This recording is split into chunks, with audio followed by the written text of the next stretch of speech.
The honourable member for Wellington-Halton Hills. Mr. Speaker, Canadians expect their institutions to protect them from the malign threat activities of authoritarian states. Canadians expect the whole of the Government of Canada, including its intelligence agencies and law enforcement, to protect our elections and democratic institutions from the coercive, clandestine, and corrupt foreign interference threat activities of authoritarian states. That's what Canadians expect, and that's why Canadians were so shocked when the extent of foreign interference in our democracy was revealed to Parliament and to the public. Justice Hogue, who is leading the Foreign Interference Public Inquiry, concluded in the inquiry's initial report that, quote, interference occurred in the last 2 general elections, end quote, and became so serious that, quote, it diminished the ability of some voters to cast an informed vote, end quote. She also concluded that foreign interference had a negative impact on the broader electoral ecosystem in the 2019 and 2021 elections, and that it undermined public confidence in Canadian democracy.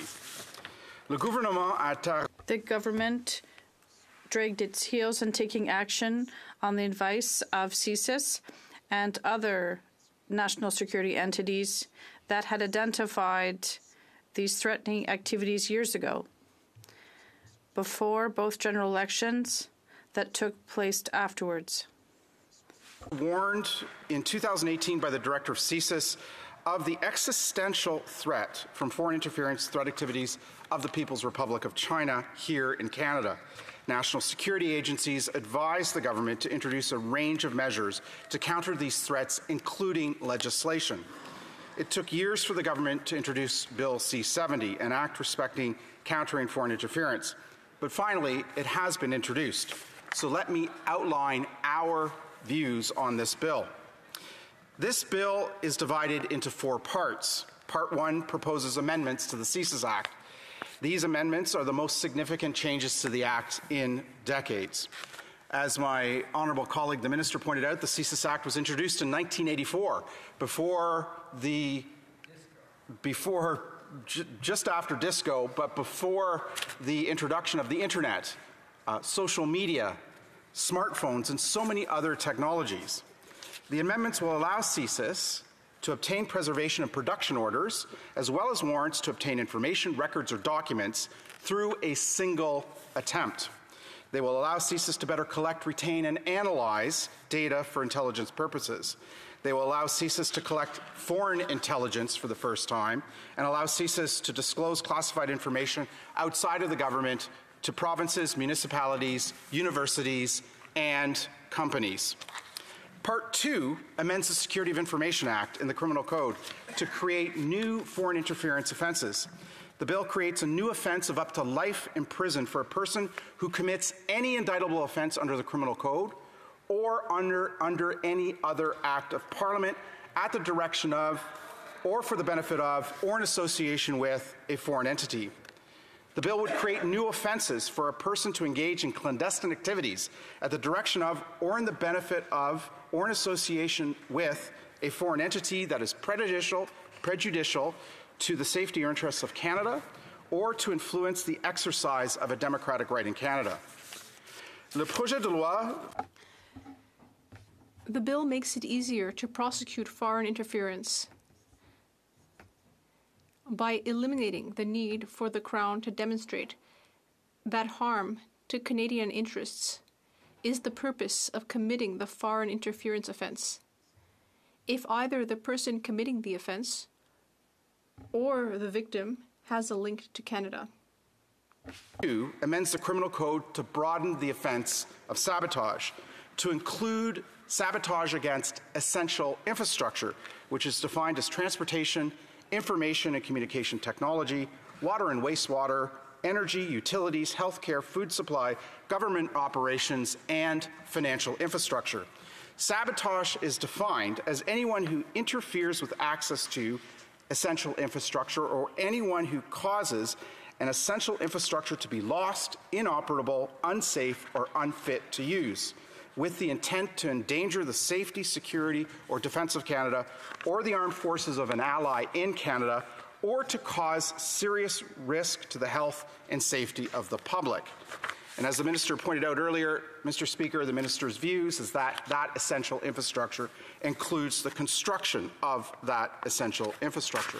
The sabotage offence provided for in the bill provides an offence punishable up to 10 years in prison, and for greater certainty, Part 2 makes it clear that it exempts legal advocacy, protest, or dissent that does not intend to cause harm.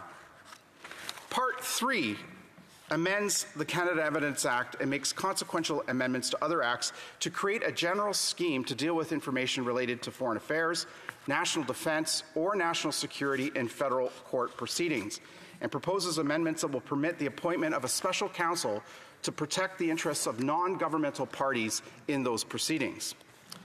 The fourth and final part of the bill, Mr. Speaker, establishes the Foreign Influence Transparency and Accountability Act, which creates a Foreign Influence Registry and a new Foreign Influence Transparency Commissioner. Any person under the direction of or in association with a foreign state or foreign government or any entity controlled by that state or government and who communicates with a public office holder or who communicates or disseminates to the public about political or governmental processes, or who distributes money or items of value or provides a service or the use of a facility must register. The bill creates an indictable offence of up to 5 years in prison and up to $5 million in administrative monetary penalties for failing to register or for providing false or misleading information to the Commissioner or for obstructing the Commissioner's work. These are tough penalties for failing to register, and they will have a deterrence effect on those thinking about acting on behalf of a foreign state or a foreign controlled entity in a corrupt, coercive, and clandestine manner. For those who do act in such a manner, I expect they will not register, and these tools will make available to law enforcement and to other enforcement entities, such as the Commissioner, to hold these individuals accountable for their activities, either through the new administrative monetary penalties of up to $5 million, which have a much lower threshold for use, or through referral to the appropriate police of jurisdiction for criminal prosecution. The new Foreign Influence Transparency Commissioner would oversee a public registry containing information on individuals engaged in influence activities on behalf of a foreign principal. The Act provides for the Commissioner to provide reports to the Public Safety Minister and to Parliament. The Commissioner is appointed by Governor and Council, effectively by the Prime Minister, after consultations with the leaders of the House of Commons and Senate. But ultimately, the decision to appoint the Commissioner is a decision of the Prime Minister's alone. Mr. Speaker, in principle, we support this bill. Now that Bill C-70 has finally been introduced, the government and official opposition and other recognized parties in this House must work together to ensure that our democratic institutions and elections are protected from the threats of authoritarian states. Inaction and delay cannot continue. As Justice Hogue noted, the risks from the impacts of foreign interference will only increase as long as sufficient protective measures to guard against it are not taken. As our general election draws closer and as the life of this Parliament draws to an end, time is running out to strengthen the confidence Canadians have in our elections through legislation.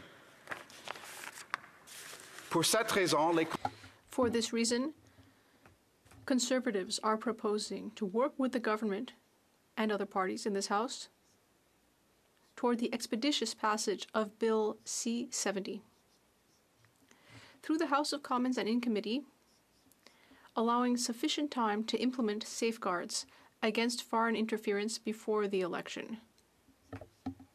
Conservatives will work in good faith, Mr. Speaker, to ensure the rapid progress of Bill C-70 through the House while ensuring sufficient scrutiny of its provisions. We are willing to consider amendments to this bill, but we want this bill to pass.